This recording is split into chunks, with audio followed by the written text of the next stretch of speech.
A paz do Senhor, irmãos, nós estamos aqui para mais um dia, mais uma terça-feira de estudo da palavra. Ainda estamos no livro de 1 Coríntios. Hoje nós vamos estudar o capítulo 13, 1 Coríntios 13. O famoso 1 Coríntios 13, que fala sobre o amor é o dom supremo. O amor é o dom supremo. E nós vamos meditar um pouco nesses 13 versículos que o apóstolo Paulo fala a respeito do amor, dizendo que o amor é o mais importante dos dons, que tudo passa, que tudo vai passar um dia, mas o amor subsistirá. Amém? Então vamos orar, como de costume, pedir a Deus que nos oriente, tanto a mim quanto aos irmãos, para que eu possa falar aquilo que o Espírito Santo quiser para o coração dos irmãos e para que os irmãos recebam com a iluminação do Espírito Santo nas vidas de cada um. Amém? Pai, muito obrigado por este dia, Senhor. Muito obrigado pela essa tua palavra.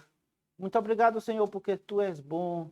Muito obrigado porque tu destes a possibilidade de nós estudarmos a tua palavra, tu deixaste escrito estas palavras, palavras que são palavras de libertação e de vitória para as nossas vidas. Abençoa meus irmãos, Senhor, que vão participar, que vão estar assistindo, Senhor. Me abençoa para que eu possa, Senhor, passar aquilo que o teu Santo Espírito quer que seja transmitido para os irmãos.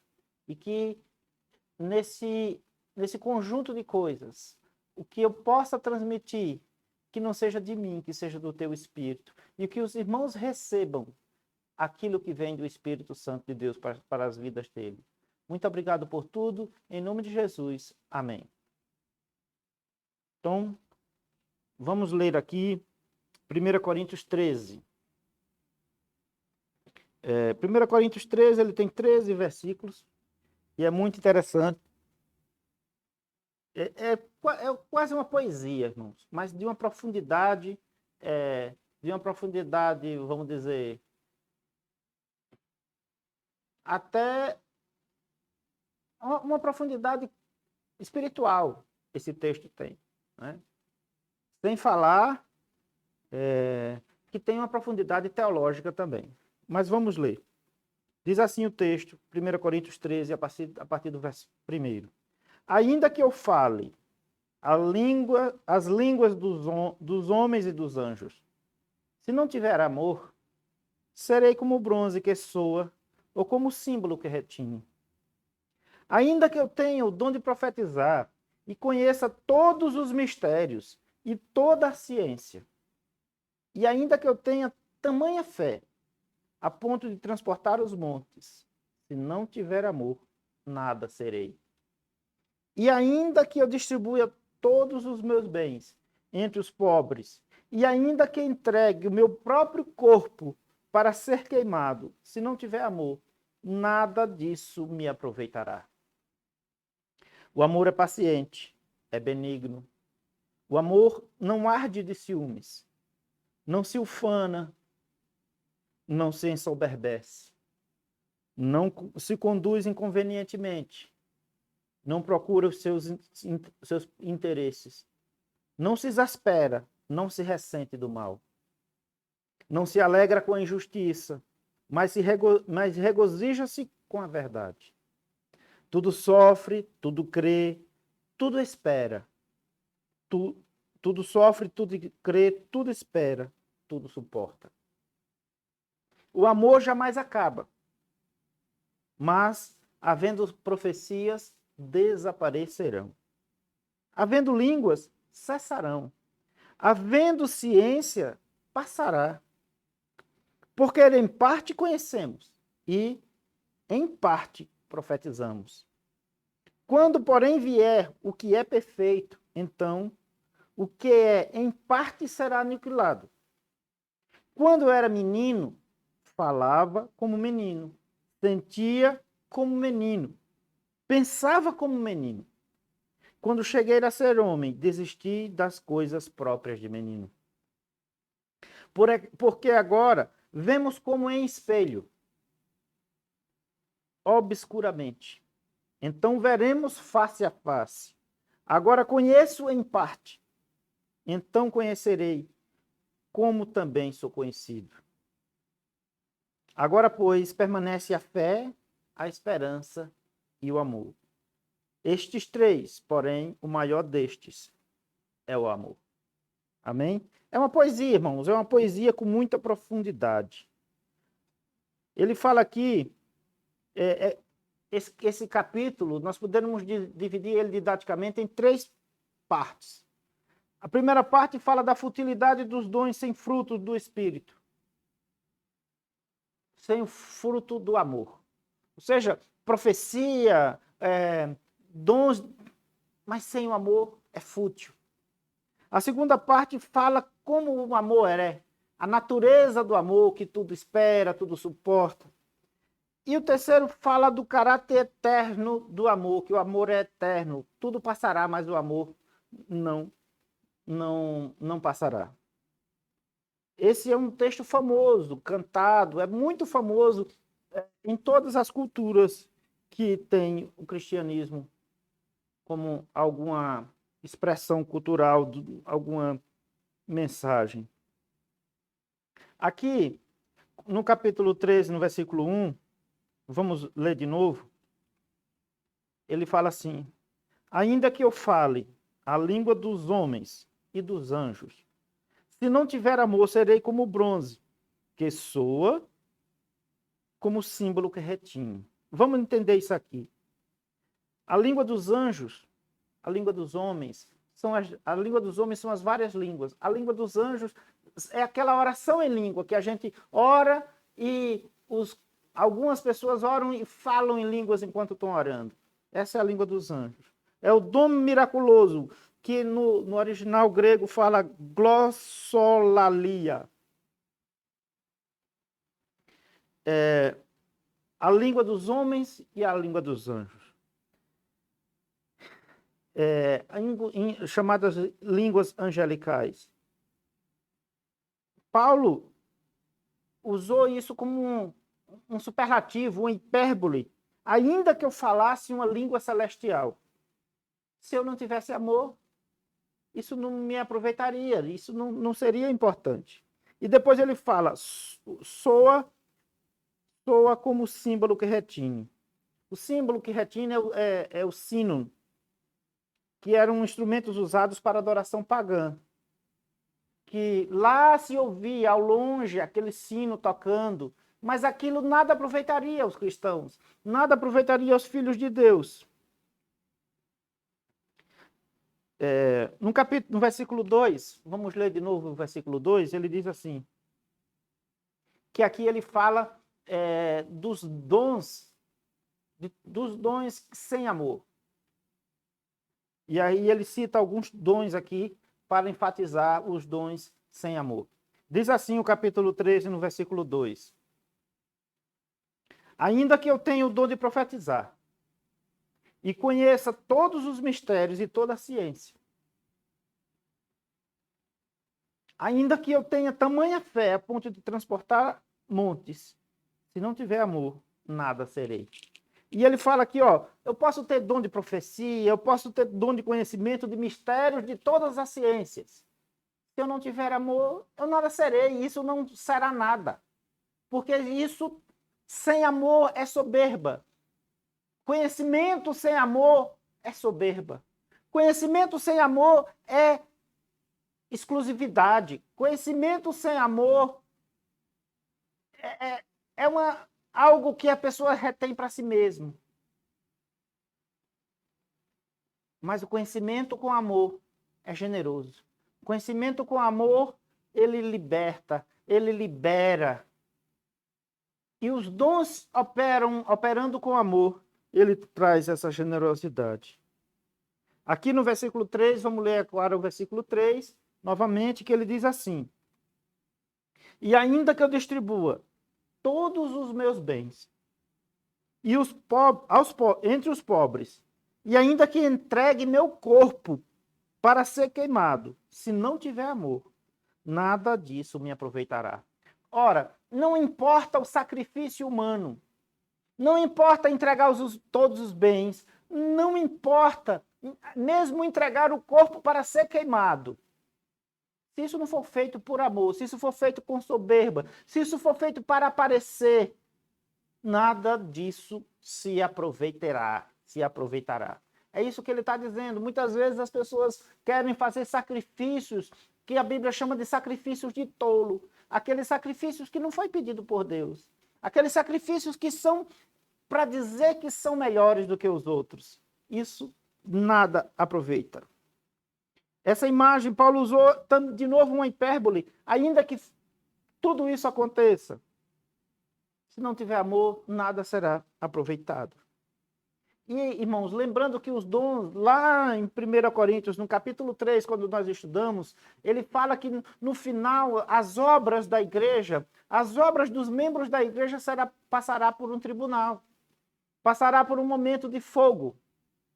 E aquilo que for de palha se queimará. Diz ali em 1 Coríntios, capítulo 3, no versículo 12.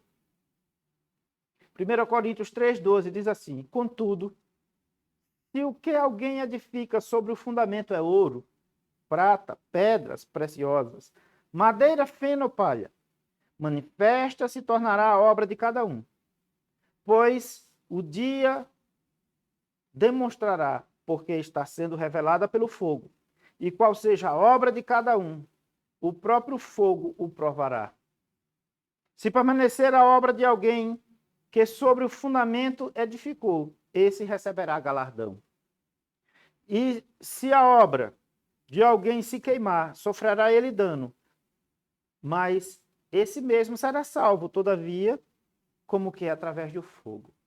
Então ele diz aqui, no capítulo 3, que vai ter um dia que nós vamos apresentar nossas obras diante de Deus.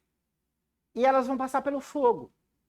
Mesmo que sejamos salvos, se a obra ela não tem fundamento, se a obra ela não provocou mudança na vida das pessoas, se a obra foi feita para a própria soberba, não foi feita com humildade, mesmo que sejamos salvos, não receberemos galardão.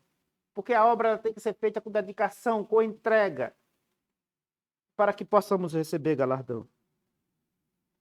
E aí, no capítulo 7, ele traz uma série de explicações, no capítulo 4, no capítulo 13, no versículo 4, desculpe.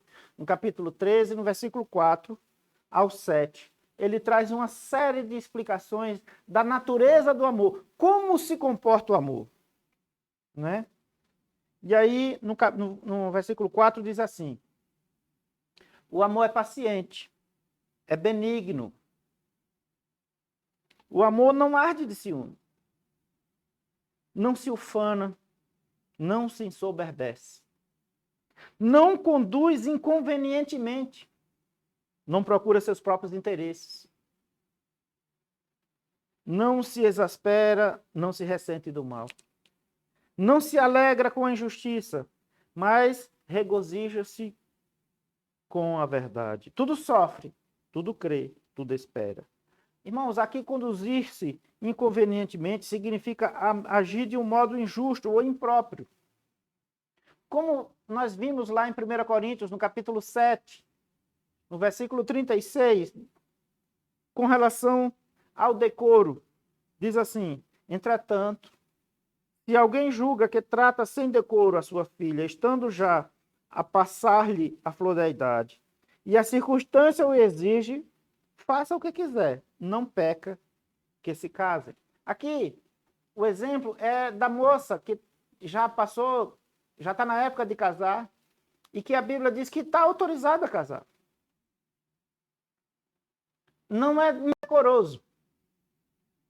E o julgar inconvenientemente, o conduzir-se inconvenientemente, quer dizer assim, que o amor não tem a finalidade de se conduzir inconvenientemente, de provocar vergonha. Ele quer dizer aqui, irmãos, em outras palavras, que o amor entre homem e mulher não é vergonhoso. Tudo que pode ser feito numa conjunção de pessoas ali, nesse amor, não é vergonhoso. O vergonhoso seria fora do casamento. E aqui ele fala, nós vimos que o amor não busca seus próprios interesses. Que o verbo é zetel, de buscar aquilo que é interessante só para ele. Uma pessoa que ama, ela se dispõe a pôr de lado os seus próprios planos e direitos pelo bem do outro. Amar, irmãos, é querer que o outro esteja bem. Quando Jesus diz amar o próximo como a ti mesmo, ele está dizendo isso. Querer que o outro tenha uma boa vida, querer que o outro tenha as coisas boas, querer que o outro esteja feliz, querer que o outro esteja bem de saúde. Não só querer, no sentido passivo, mas agir para que o outro tenha essas coisas boas. É isso que é o amor. E aqui ele fala, não se ressente do mal. Quando amamos uma pessoa, não imaginamos de imediato nada mal dela. A gente ama uma pessoa, o pressuposto, a princípio, a pessoa está certa, a pessoa não está errada, não está fazendo mal conosco. Não ressentir do mal é não esperar o mal no outro o tempo todo. Porque quem ama não fica morrendo de ciúme, não fica esperando o mal do outro. E o amor do tipo de Deus na igreja, o amor ao próximo, tem que ser feito assim. Porque se nós formos amar o próximo, imaginando o que ele vai nos fazer, está errado, irmãos. Está errado. Nós devemos amar o próximo como Cristo amou a igreja. Sem suspeitar se o outro vai fazer o mal contra nós ou não. Porque se nós ficarmos com essa suspeita, nós não vamos fazer nunca o que é certo fazer. O amor não se alegra com a injustiça, mas regozija-se com a verdade. O amor não fica feliz. Quem ama o próximo não fica feliz quando o próximo se dá mal. Quando acontece uma coisa ruim com o próximo. Não, nós ficamos felizes, nos regozijamos quando o próximo tem uma vitória. E não ficamos felizes com a derrota do outro. E aqui ele diz, o amor tudo sofre, tudo crê, tudo espera e tudo suporta. Ou seja, o amor é longânimo. O amor é longânimo. Aqui nós estamos falando do fruto do Espírito chamado amor. Ele é longânimo, ele espera do outro bem. E às vezes, irmãos, o outro não nos retribui com o mesmo amor. Mas mesmo assim nós devemos perseverar, esperando que um dia o outro perceba. E se nós estivermos chateados porque alguém nos fez o mal, falamos com Deus a respeito. Que o Espírito Santo possa ir ao outro e convencê-lo desse mal. Não para desejar o mal ao outro, não fazer aquela oração que Deus, a mão do Senhor, pese sobre o outro. Não, irmãos, não faça esse tipo de oração, não. Isso não é oração de cristão, não. Nós devemos orar para que Deus abençoe os nossos inimigos. Aqui fala que o amor tudo suporta. O amor suporta a rejeição. O amor suporta. É uma força maior que suporta a rejeição. Jesus, ele foi rejeitado, ele veio para os judeus e os judeus o rejeitou. Os judeus o rejeitou. Aqueles judeus rejeitaram a Jesus e Jesus continuou amando os judeus. Quantos rejeitam a Jesus todos os dias? Quantos rejeitam o sacrifício de Jesus todos os dias? E ele está lá, de braços abertos, esperando. Esse é o amor do tipo de Deus. Amar é um mandamento. Amar é um mandamento. Ali no livro de João, no capítulo 13, no livro de João, no capítulo 13, no versículo 34, diz assim, novo mandamento vos dou, que vos ameis uns aos outros, assim como eu vos amei, que também vos ameis uns aos outros. Nisso conhecerão todos que sois meus discípulos, se tiverdes amor um pelos outros. Irmãos, nós devemos ser identificados como aqueles que amam ao próximo. Nós não devemos ser identificados como aqueles que brigam, como aqueles que causam confusão, como aqueles que não se encontram conjuntamente. Não, nós devemos ser identificados como aqueles que amam o próximo. E é isso, é o próprio Jesus que estava dizendo. Nisso conhecerão todos que sois meus discípulos. Conhecerão como? Se tiverdes amor uns aos outros. Né? Ali, no livro de 1 Coríntios, no capítulo 13, no versículo 8, dando continuidade aqui, ele diz assim, no versículo 8, o amor jamais acaba, mas havendo profecias, desaparecerão. Havendo línguas, cessarão. Havendo ciência, passará. Porque em parte conhecemos e em parte profetizamos. Quando, porém, vier o que é perfeito, então o que é em parte será aniquilado. Aqui ele está dizendo que nós não conhecemos todas as coisas. Parte do que nós conhecemos veio da profecia. E parte nos foi dado a conhecer. Mas quando vier o que é perfeito, ou seja, quando Jesus voltar, nós vamos conhecer as partes. E aquilo que não é perfeito será aniquilado. Aquilo que não é do conhecimento será destruído porque não tem mais interesse. Profecias, línguas, ciência, tudo será aniquilado. Porque nós estaremos vivendo o que é perfeito. A perfeição que virá com a segunda vinda de Cristo. Aqui no capítulo 11, já indo para o final, no capítulo 11, no capítulo 13, no versículo 11, diz assim: quando eu era menino, falava como menino, sentia como menino, pensava como menino. Quando cheguei a ser homem, desisti das coisas próprias de menino. Porque agora vemos como em um espelho, obscuramente. Então veremos face a face. Agora conheço em parte, então conhecerei, como também sou conhecido. Ele fala, olha, menino faz traquinagens, menino faz malcriações de menino, menino se comporta como menino, menino não tem entendimento sobre as coisas. Mas agora, quando você não é mais menino, você tem que se comportar como adulto. Vai chegar um dia que a nossa pequenez de meninos passará e nós vamos conhecer não só aquilo que nós vemos hoje como um espelho, obscuramente, mas veremos Jesus face a face. É isso que não está sendo profetizado. E ele fala a palavra menino por 5 vezes, ilustrando da vida da infância para a vida adulta. É claro que você não espera que uma criança tenha as capacidades cognitivas, mentais, emocionais, que um adulto. Às vezes a criança está numa reunião, está num local sério e ela chora, ela grita, ela ri, ela fala alto, porque ela não sabe se comportar como adulto. Mas o problema é adulto se comportar como criança. É isso que ele está dizendo aqui. A criança se comportar como criança está normal. O problema são muitos adultos se comportando como criança, esperneando, reclamando a Deus. É esse o problema. Mas um dia passará tudo isso, nós veremos face a face e conheceremos. E aí, indo mesmo para o final, no versículo 13, diz assim: agora, pois, permanecem a fé, a esperança e o amor.